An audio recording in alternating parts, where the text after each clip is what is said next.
అదే RTV app వార్తల్ని క్షణాల్లో చదివే అవకాశం ఉంటుంది. ఒక న్యూస్ పేపర్, ఒక టెలివిజన్ ఛానల్ మీ చేతుల్లో ఎప్పుడూ ఉంటాయి. మేనేజ్ చేసి వచ్చిన ప్రభుత్వం కాబట్టి ఉన్నన్నాళ్ళు దోచుకునే కార్యక్రమం చేస్తామని చెప్పి పైన నుంచి కింది వరకు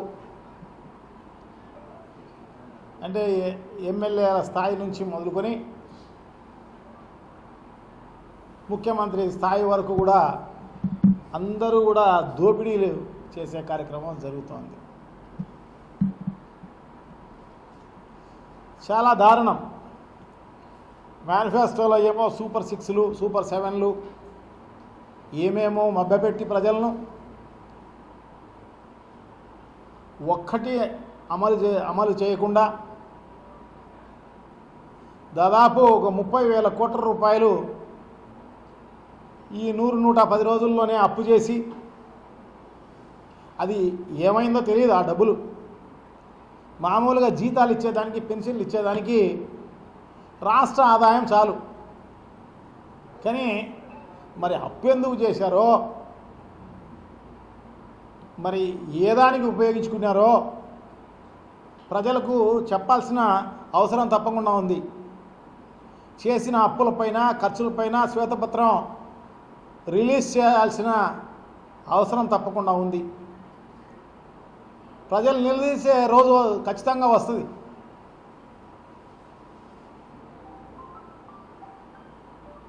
చాలా దారుణం. దీన్ని కప్పిపుచ్చుకునే దానికోసం ఏంటేంటో డైవర్షన్ పాలిటిక్స్ చేసుకుంటూ చేస్తున్న పరిస్థితి అంతా కూడా ప్రజలకు బాగా తెలుసు. ఏం చేస్తున్నావు, ఏం కథ అనేదంతా కూడా ప్రజలందరూ కూడా చాలా బాధపడుతున్నారు. ఇప్పుడు పశ్చాత్తాపడుతున్నారు వాళ్ళందరూ. అనవసరంగా పాలిచ్చే ఆవును పోగొట్టుకొని తన్నే గాడిదనో దున్నపోతునో తెచ్చుకున్నాం, ఏమిరా ఇది అని చెప్పేసి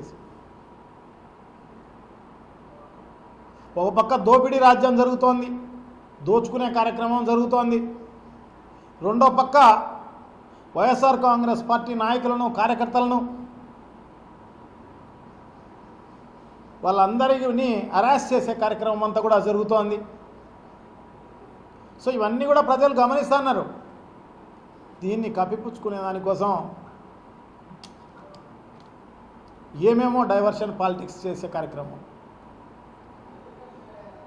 అమరావతి అని చెప్తే గొప్ప రాజధానిని చేస్తాను, ఇంకొకటి చేస్తామని చెప్పి చెప్తే వరదల్లో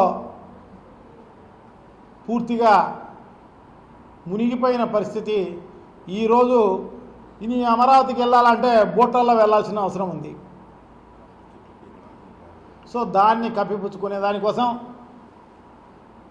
అదే కాకుండా విజయవాడలో మొత్తం ఊరే మునిగిపోయే పరిస్థితి. జగన్మోహన్ రెడ్డి గారు ఆ రీటైనింగ్ వాల్స్ కట్టకపోతే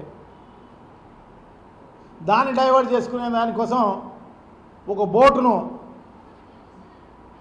అది కాకతాళీయంగా జరిగిందో మరి ఎలా జరిగిందో కానీ మొత్తం పైన అది కూడా జగన్మోహన్ రెడ్డి గారు ఆ బోటు వచ్చి ప్రకాశం బ్యారేజ్ను గుద్ది, సో దానివల్ల ప్రకాశం బ్యారేజ్ అంతా కూలిపోయే పరిస్థితికి రావాలి అని జగన్మోహన్ రెడ్డి గారు భావించి ఈ రకంగా చేసినారు అని చెప్పేసి అదొక తప్పుడు ప్రచారం. అది వారం 10 రోజుల్లోనే ఆ ఎక్స్పర్ట్. మరిన్ని వీడియోస్ కోసం ఛానల్ ని సబ్స్క్రైబ్ చేయండి. లేటెస్ట్ అప్డేట్స్ కోసం వాట్సాప్ ఛానల్ ని ఫాలో చేయండి. అండ్ లింక్ డిస్క్రిప్షన్ లో ఉంది.